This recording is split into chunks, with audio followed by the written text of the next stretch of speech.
Hey everybody, thanks for joining us on our YouTube page. Great topic today, Social Security for a single person. Evolved a little bit over the last few years. Lots of dinner seminars out there on Social Security, overcomplicating it. It's much simpler now. Social Security has pulled away a lot of the planning things that we used to be able to do, and the transition on ages has really worked its way through. So let's talk about Social Security and let's look at it from a single person's point of view. I'll also do one on married couples and the decisions to be made there. So the first thing we need to understand is the longer we wait to take Social Security, the higher the paycheck will be. So you'll hear people throw around full retirement age, or you'll see the acronym FRA. Full retirement age is when you will get 100% of your benefit. And for most of you, especially if you're in your 50s looking at retiring, most of you, it's going to be 67 years old. Okay. They've shifted it over the years from 65 to 66 and now to 67. It's phased in. If you're in your 60s right now, you might be 66 in several months. And that's that phase in, phase out. So if you're in your 50s, it's probably going to be a full retirement age of 67. That's when you get 100% of your Social Security. If you wait till 68, you get an 8% bonus, then another 8%, and then another 8%. So waiting till 70 is going to give you the most Social Security income. So how do we answer when to take Social Security? Well, if you can tell me how long you're going to live, then I can do the math and tell you exactly when to take Social Security. Is that fair? Not really. We all think we're going to live shorter than we actually do, believe it or not. And there was a very long 30+ year study done. Actually, it was back in the 80s. That's 50 years now. Jeez, I'm getting old. So a very, very long study done. And people were living 30% longer than they actually thought they would. All right. So we do have to be careful about what our mind tells us we're going to do and what reality actually is. The break even on your choice of 62, 63, all the way up to 70 on your choices. If you know you're going to live well into your 80s, I will tell you dollars and cents that you're going to receive in your pocket, it's best to wait till 70 to take Social Security, because the break even is usually right around your early 80s. Now, each year is going to be a little different, but it's that 81, 82, 83-year-old range. And by the time you get past 82, 83, waiting till 70 was the best choice. It's the most dollars in your pocket. And just so we understand the cost of living adjustment, the bigger your paycheck, the more dollars you're getting on that. So that if there's no cost of living adjustments, the cost of living adjustments push you even faster to waiting till 70. Okay. So that does not mean everyone should wait till 70. Okay. This is in terms of a single person making a single decision, not a we decision. We need to understand that math. Maybe you're pushed into retirement and you can't stay retired unless you take Social Security early. But maybe you have plenty of savings and you have very little expenses, and that makes sense. So this is always going to relate back to your overall decision, okay? Because if you're healthy and you're 62 and you're trying to figure out when to take Social Security, I can just mathematically and statistically tell you you need to wait till 70, but that's not fair, right? You're faced at 62 with, I want to retire, but I can't unless I take my Social Security. Some people can, some people can't. So let's take a look at that situation. The first thing you have to do is look at your budget. What are your base living expenses? Okay. Are you faced with making, say, $2,000 in Social Security, but your bills are $4,000 a month? That's going to be a scary retirement. The more income you have, the less scary that is, right? If your bills are $4,000 a month and you have $4,000 a month income, you're good to go. Okay. So please, please, please scrutinize once in your life what your costs are going to be in retirement, what your base living expenses are going to be in retirement. And let's match that up with guaranteed income. Okay. May not be right here and right now, because if you've got plenty of resources, lots of IRA money, which we'll talk about in a second, then maybe we delay taking Social Security. Okay. But you got to figure out ultimately, once everything's coming in, is the income going to pay the bills? If you take Social Security at 62 and the check is only $1,200 a month and your bills are $4,000 a month and you don't have a pension, then we got a problem that we need to fix. Okay. Whereas if you wait and take it at 70 and it's going to be $3,000 a month, and your bills are maybe $3,000 a month, then maybe we look at bridging that gap and finding a way to get to 70. So the next side of this is the savings. A lot of people, when it comes to cash in the bank, it's whatever your income isn't going to cover for the year. It's all the fun money and emergence money you need for a year. So if you have no Social Security and nothing coming in, you're going to have a big bank account for the year. And the whole idea of your savings, no matter how you invest it, it needs to be prepared to refill that bank account. Okay. I always recommend for efficiencies, we do this once a year, not monthly. You want your investments to be able to grow, and you want to be able to make one wise decision each year on where to pull because of taxation and because of whether the market's up or down. Okay. So the cash in the bank, how much money's sitting around earning nothing? That should be the amount you need in your bank account for 1 year's worth of fund money and whatever your income doesn't cover. So that helps you bridge that gap to Social Security.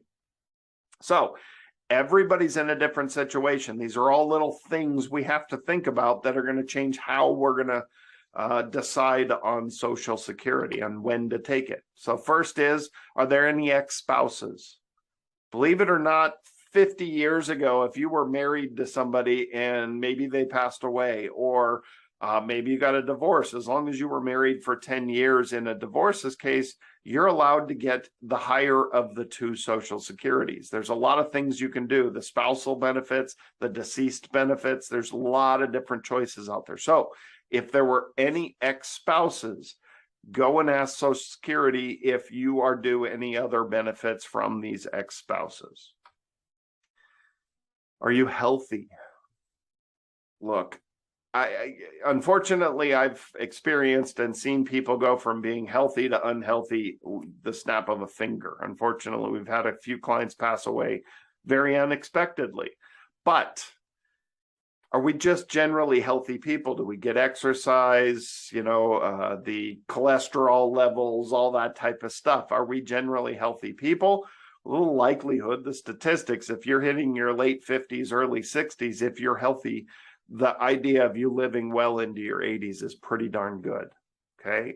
Whereas if you're very unhealthy and you've had lots of problems, maybe that's going to push you into a decision of taking benefits earlier as opposed to later.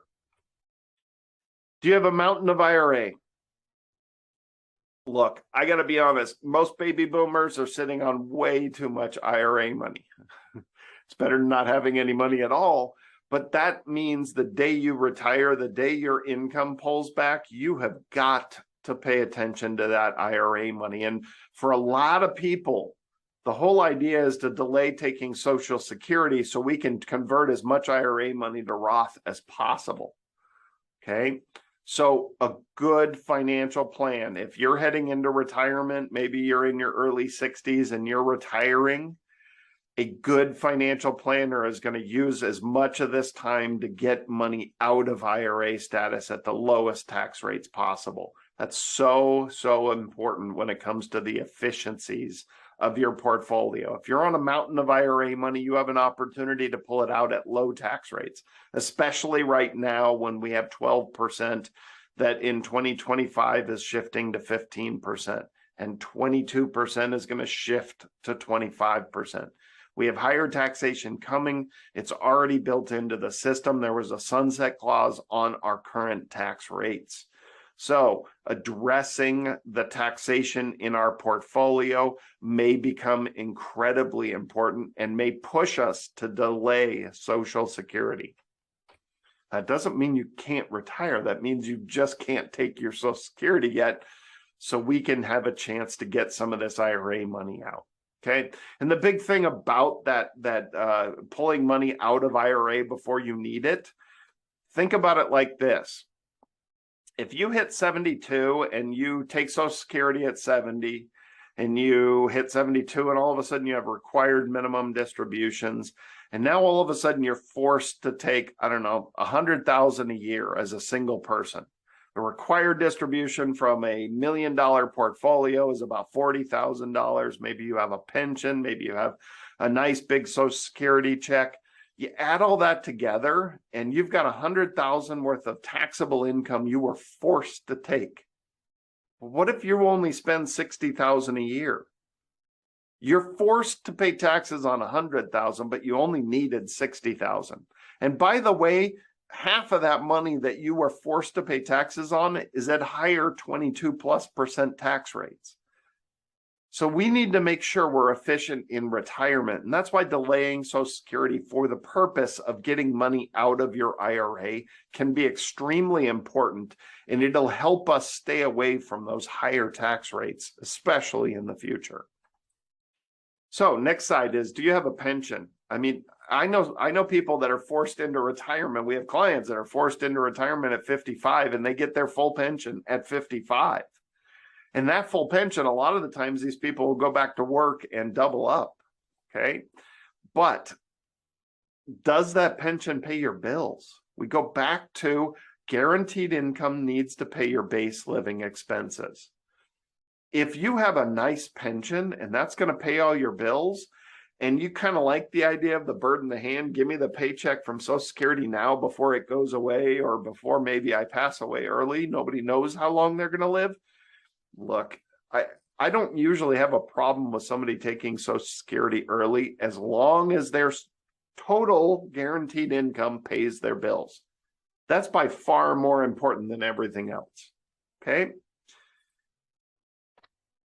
Will your income pay all your base living expenses? We've exhausted that conversation. Do you have or do you plan on continuing to work? One of the things a lot of people didn't realize is, well, if I take Social Security at 62, I just had this conversation with someone. She took Social Security early because she got tired of work and decided to quit and thought she was going to go into retirement. And she just went ahead and took Social Security at 62. She got bored in retirement and went back to work at 64. And she didn't realize that she had to pay back the Social Security. And in her case, for every dollar or every $3 she made, she had to pay back 2 of them. And that really hurt when it came to doing her tax return that year. So please understand that if you're going to go back to work, it's probably a bad idea to take Social Security early. If you wait till your full retirement age to take Social Security, after that, they can't penalize you for going back to work. You can work as much as you want. So for most of you, that's going to be 67 years old. But who wants to work at 67 when you've already had a taste of retirement? Not too many of us. Do you want to pass your savings to your heirs, or do you want to spend every dollar? Okay, so this is a bit of an interesting conversation. In some cases, when you want to pass as much as possible to your heirs, sometimes taking early might make sense, but it's a very small window of people that might make sense. The more income you have, the less you're going to use your savings, the longer it can sit there and grow. And I'll be honest, if you want to pass money to your heirs, the more comfortable you are with your income, the freer you feel to invest that money for growth. Right? Think about that. If your income pays all your bills, you're okay with the market turbulence. You don't need that money. It can go up and down and up and down and up and down. So you can be a good, strong investor investing for growth. I don't have a problem with that. Okay, so it's all about that income. Does the income pay the bills? That's going to allow you to let your money grow for your heirs much better. Here's the other side of it. Do you want to spend your last dollar on your last day? Well, the same exact conversation happens with those people too. Because here's the thing, if you have very little income and you need your savings to pay your base living expenses, you're afraid to spend that money. And you're also afraid to invest that money. Okay, so the bigger your income, the freer you are to spend your savings. It's really strange. Both of those lead us to waiting, having bigger incomes. Okay, so the idea of building an income in retirement can be scary for a lot of people, but I'll be honest, it's a little more simple than people make it out to be. It's really this simple. What are your base living expenses? How do we figure out to get enough guaranteed income to pay those base living expenses? For some of us, pension, Social Security, no problem. We can pay all our bills on that income. For other people, small Social Security check, no pension. We got to work at this. We got to figure this out. Okay. And waiting and getting a bigger income actually helps you be freer with your money.